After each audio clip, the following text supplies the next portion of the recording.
AFC Asian cup বাছাইয়ের ফিরতি লিগে আজ বাংলাদেশের মুখোমুখি হবে ভারত। প্রথম ম্যাচ গোলশূন্য ড্র হয়। এবার ঘরের মাঠে প্রতিপক্ষকে হারাতে মরিয়া জামাল হামজা সমিতরা। ঢাকা স্টেডিয়ামে খেলা শুরু হবে রাত ৮টায়।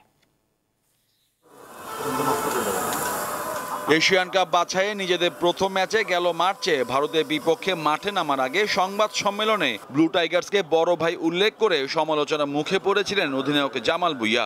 এবারও ঘরের মাঠে অতিথিদের সাথে হাড্ডাহাড্ডি লড়াইয়ের আভাস দিলেন তিনি। প্রায় ১০ মাসের ব্যবধানে ভারত দলের বিপক্ষে জয়ের স্বপ্ন দেখছেন তিনি। এখন যে অবস্থা ইন্ডিয়া আছে, এটা it's not the best. So এইখানে আমরা ক্যাপিটালাইজ করতে পারি, কারণ আপনি যদি ইন্ডিয়া দেখেন, ওরা সুপার লিগ এখনো শুরু হয় না।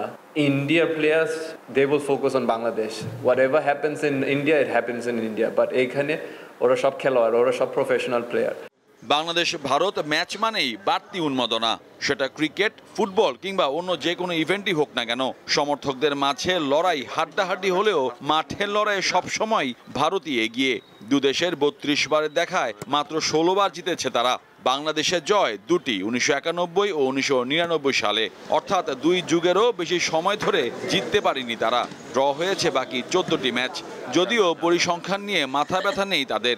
বেঙ্গল টাইগার্সের বর্তমান দলটা যে আগের চেয়েও ঢের শক্তিশালী। এটা আমার জন্য বড় অ্যাসাইনমেন্ট। বাংলাদেশ দলে হামজা, সমিত, কিউবা মিচেলরা রয়েছেন, তবে এটা নিয়ে বাড়তি চিন্তা করছি না। একটা ভালো জয় নিয়ে ফিরতে চাই। এএফসি এশিয়ান কাপ বাছাই থেকে দুদলই ছিটকে পড়েছে ঠিক, কিন্তু বাংলাদেশ ভারত এশিয়ান ডার্বির লড়াইয়ের উত্তাপ ঠিকই রয়েছে ফুটবলের সবুজ গালিচায়। মোহাম্মদ হাসিব, দীপ্ত স্পোর্টস, ঢাকা।